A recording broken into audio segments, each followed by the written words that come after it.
We never knew the Executor contributed to the activation of Solar. But even if we did, it wouldn't change much. Hello everybody and welcome. Today we're gonna take a look at a game called Red Solstice 2 Survivors. Now this is an action strategy game with some bit of RPG elements. The game was produced by 505 Games, as you can see here at the bottom. The game has, before we dive into it, I just want to say skirmish, in which you can invite your friends and play it like a multiplayer. This game supports up to 7 players in co-op, so it is very good feature that they added. Besides that, let me show you what this game is all about.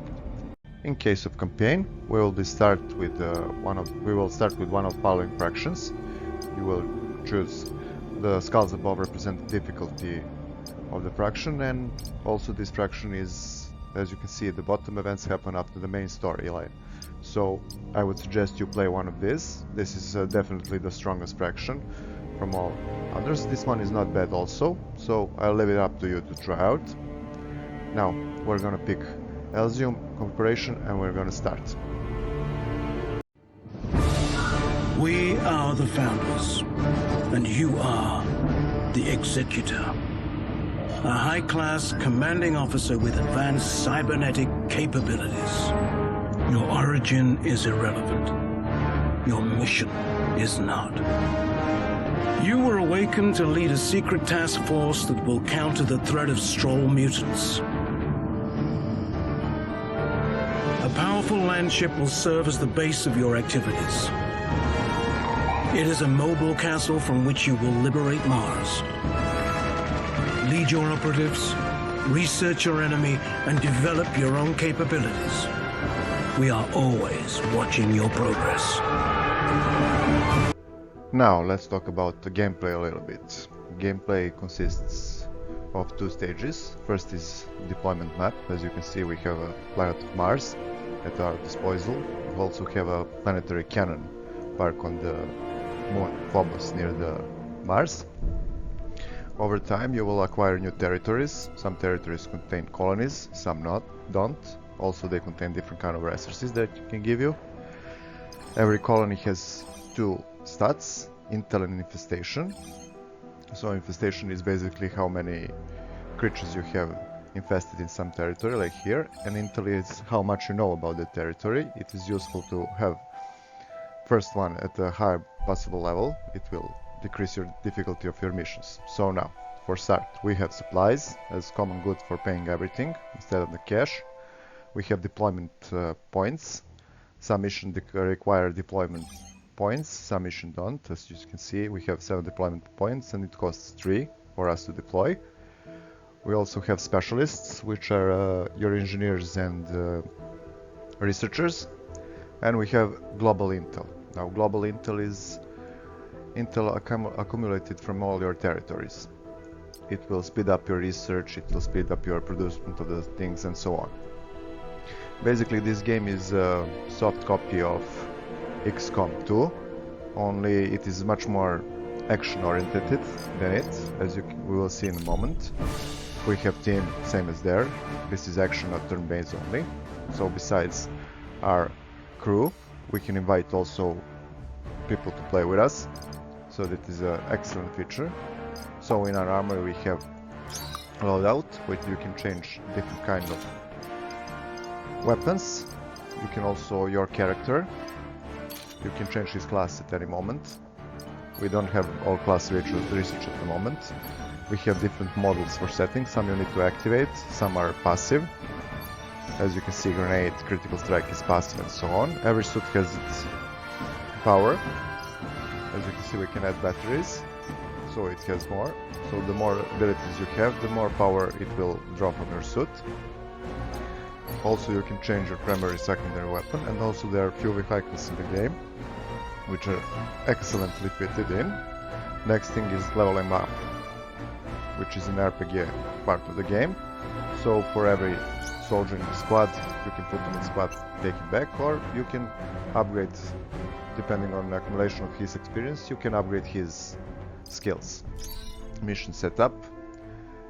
difficulty of the mission, cost of deployment, various bonuses. Here you can set to have many or less secondary missions. As you can see, it will change the cost of your deployment for higher or lesser, whatever.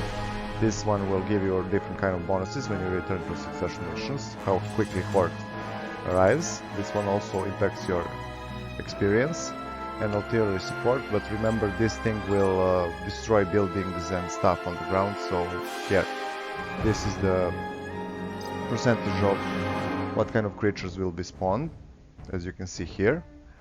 Wave after wave they will progress, and in this wave the hardest wave will be put. Also, depending on your logistical slots, you can add items, like we can add them and double game amount of the supplies and so on. There are lots of different kind of items you can carry with yourself that gives you one-time bonus, and then you have to make a new one. We have workbench where we can modify any weapon we want. So let's, for example, take minigun. As you can see, there are lots of modifications, and even I haven't unlocked, I think, one half, so this is only the half of modifications. Here is the, as you can see, if I have to add something to reduce its slot size, or it cannot be used. So these two numbers have to match. Everything is written in here. So everything is quite Google explained, because you can hover over everything and see quite a large number of texts for you to inform. We also have garage. In garage we can modify our vehicles. So we have Harv and REC at the moment. We can change color depending on what you have researched. You can add different kind of things to your vehicle, from healing guns to mines to very different kind of use, anti-tank turret and so on. So besides the armory, we have, of course, world map, facilities, which is meant for research. As you can see, it takes some amount of days for researching. Also engineering. Engineering take one specialist, but it will return him when you're finished, so he'll return to this pool. Next up is the upgrades. As you can see, we are upgrading robotics factory. It will give us 15% discount on supply costs, but it consumes specialists. As you can see, 4 specialists, it will consume them permanently. So these guys are fairly needed through the game. Also, you have here all regions you are currently accessible to you. You can mod them to see the supplies they bring you. This is the thing that you will need to build for these bonuses to start being active. Second level is needed for the boost of second and third resources, so I would advise you to research that first and put it to use before guns and everything else. You have archives, which is like a, as you can see monsters here, and where you capture some or not, story items, documents from story and so on, explanation for every single item. Also you have tutorials, buildings. As you can see, there is tons of everything. Your profile, you are the only who advance after 5th level. Everybody will advance to 5 levels and then stop. 7 levels, sorry. You will be advancing all the time, and the higher your bonus is, the more perks you will acquire. Also, this is the, let's say, secondary research tree. From every mission you will acquire some points, and you can spend them to increase like capability of combat suits, squad implants. As you can see, there is a bestiary.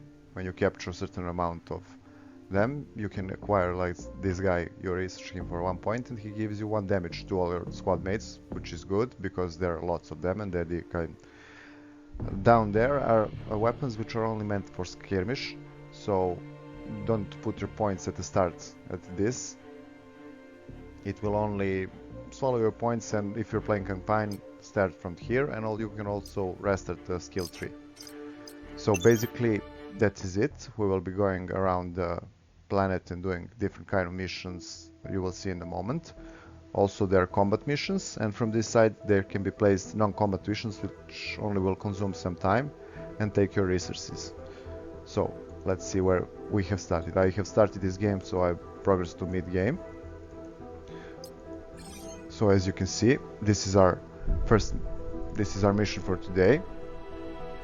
If we ignore it, the infestation will grow, and infestation accumulates. Also, some submissions in the game will give you additional rewards besides this. You will see in a moment. Now let's go into it. Again, you can set all these things. We're gonna take this light machine gun system. It will increase damage of our gun by 20%. I'm carrying light machine gun. You can change the loadout and rest of the things from here also, but we have set everything and we're good to go. So now let's talk about the main part of the game. What makes this game stand up from the others? First, as I said, it is very much like the XCOM 2. Only this part kicks ass because our team was able to secure the VIP. However, it's not turn-based, which I like. You have map. There are different maps. There's not many types of maps, but you'll get points. Here is a legend of majority of things you can find in the map. Every building will, as you can see, we can kick the door because the electricity is not turned on. Every building, when you enter it, it will write underneath the minimap what type of building it is. So we can find medipacks for here. But we are looking for ammo and such things. Also, there's a pipe networks around the town. You can interact with many different kind of objects, so we can release gas from this. And let's say Horde is chasing us, we can throw bomb on this and demolish the half of the street. Let's take a grenade for a second and test it. So check this out. Majority of stuff are walls and so on. We have our primary and secondary weapon. I have a grenade launcher for a secondary weapon. Also, as you progress in a friendly unit has crashed nearby, marking their crash site. Okay, so we have to escort whip. One cool thing about this is you can click anywhere, and next click it will start drawing lines, so you don't get lost on the map. You can add it to the minimap. Also, I would suggest you not to use Overwatch unless you're standing. If you're running, they'll follow up and clean after you, your crew. You can also issue them various commands, individually or as a group. There are different kind of abilities. Here is your health, your suit energy. So here, when you're using energy weapons, they drain a lot of searching for targets energy. So you won't be able to use abilities. They also use energy. Also, there are abilities like jumping. Not enough energy. You can, besides driving vehicles, you can drive something like a mech warrior. Also, there's a Terminator class and there's a Hellfire class beside. Scout, Assault class, and so on. So, basically, majority of things are very same to the XCOM. If you play that, you will be right at home. So, we have turned out building electricity for this part of the building, for this building. Now, as you can see, it is glowing, and we can lock and unlock the door. There are massive doors. You're late, like the technical contractors. Like the glass doors. What matters is that which, when you lock them, will hold monsters for long, and there's even a combat engineer class which can reinforce them, spike them, and so on. attention to the good people of Mars. An extreme weather event is forming. Seek shelter immediately, as traveling outside is not recommended. So as you can see, there are various events and submissions which will... You don't have, you can just finish the main mission and get everything, but every submission you finish will give you different kind of bonuses. Also around the map you will find a bunch of lockers. These little dots are lockers, which can contain various items. There is so many items in the game, different kind of mines, bombs, stimulants, health packs, large, small. There are traps, there are traps for creatures to capture them and carry them home. There is nitrogen grenade, regular grenades, flamethrowers. There is so many items. Also, as you can see, this storm is destroying. If you find yourself in the center of it, it can destroy like vehicles, it can destroy the walls from the buildings and so on.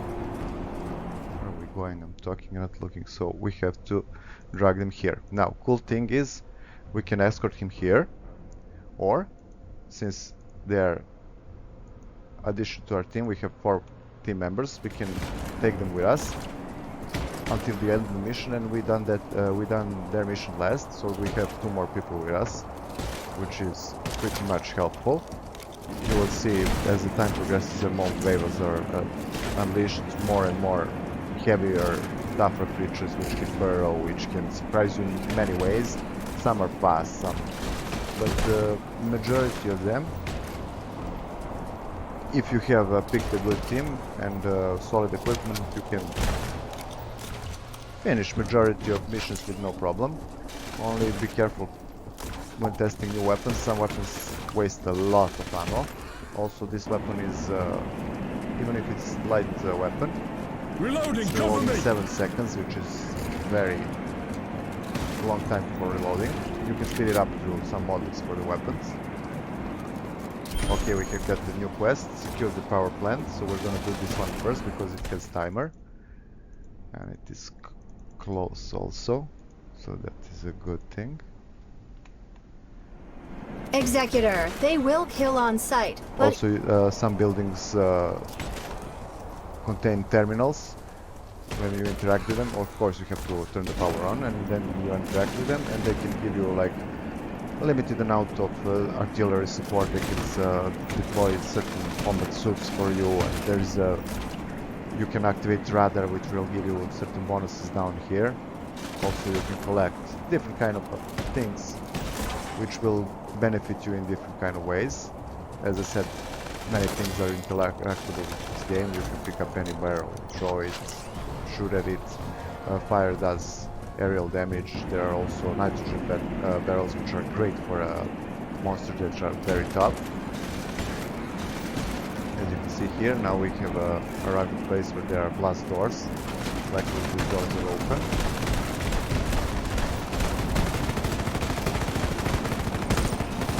And also be careful when you're, as you can see, we have blown the pipe, so now we cannot pass here gas pipe.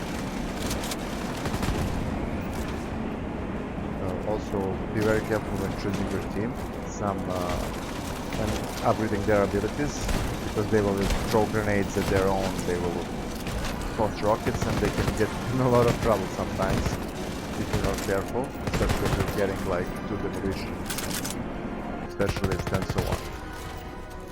So basically, as I said, this is to some degree replica of Hitcom 2, but it is so good packed. This action part is especially appealing to me. I don't know why. I like it more than a tactical part, which Hitcom has to present. As for the music in this game is at a very high quality. From the signs of shooting to the voiceover to the music, everything stands up. Reloading, To cover very me! high quality.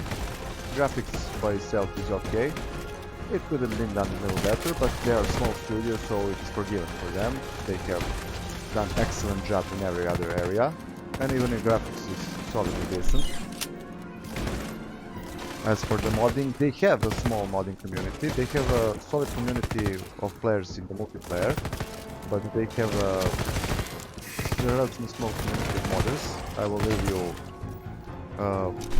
I will make a video where to mod, how to mod, also how to cheat this game if you want. So The weather event has passed. subscribe for that. It's safer to travel outside once See you more. next 2 days. Well, at least from the skies in the anyway. next 2 days you will see cheats and mods for this game. Addiction for this game is incredible, especially if you are a multiplayer type. When you get hooked up in this kind of game, it's incredible. So I would advise you all to try this game. Campaign will buy you, but multiplayer will be something else. You will see. Reloading! So guys, as I said, we'll be making cheats and mods for this game also. I'll make one guide. So subscribe, like and share, so you won't miss out on content that is coming. I hope you had fun, and see you also.